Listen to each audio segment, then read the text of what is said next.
మన రక్షకుడైన యేసుక్రీస్తు నామములో అందరికీ వందనాలండి. ఈరోజు దేవుని మాటలు ప్రసంగి గ్రంథం 3వ అధ్యాయం 1వ వచనం.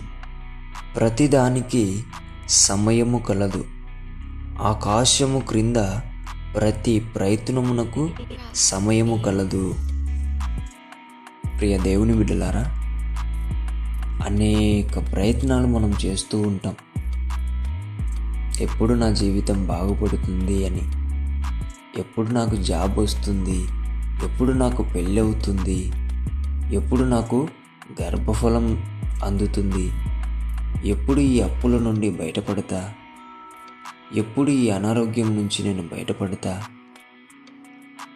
ఇవన్నీ ప్రయత్నాలు ప్రతి మనిషి జీవితంలో కొనసాగుతూ ఉంటాయి.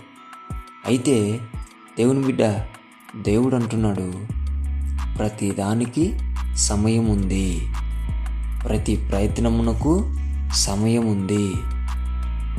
అంతలోపు దేవుని స్తుతించడం నేర్చుకోండి, దేవుణ్ణి ఆరాధించడం నేర్చుకోండి, దేవునికి కృతజ్ఞతలు చెల్లించడం నేర్చుకోండి, దేవుని వాక్యం నేర్చుకోండి. ఇవన్నీ జరుగుతూ ఉంటుండగా నీ భారం తొలగించే సమయం వస్తుంది.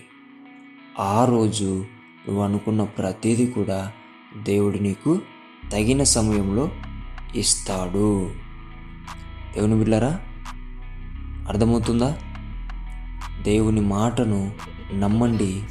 వాటి సమయాలలో దేవుడు వాటన్నిటిని కూడా మీ దగ్గరికి తీసుకొని వస్తాడు. ఆమేన్. దేవుడి మాటలను దీవించునుగాక. ప్రార్థిద్దాం. దేవానికి వందనాలు, స్తోత్రాలయ్యా. మా మీద ఉన్నటువంటి భారములు మరెన్నో తండ్రి, మేము ఆలోచిస్తున్న ఆలోచనలు మరెన్నో ప్రభువా. వాటన్నిటికీ సమయము కలదని మాట్లాడిన దేవా, నీకు వందనాలు. వాటి కోసం నాయనా ఎదురు చూస్తూ అంతలోపు నిన్ను స్తుతించడం, ఆరాధించడం, కృతజ్ఞత కలిగి జీవించడం, వాక్యాన్ని నేర్చుకోవడం మేము చేస్తూ ఉంటుండగా నీవు మాకిచ్చేటువంటి ఆ గొప్ప సహాయములు మాకు అందజేయమని యేసు నామములో ప్రార్థిస్తున్నాం తండ్రి. ఆమేన్.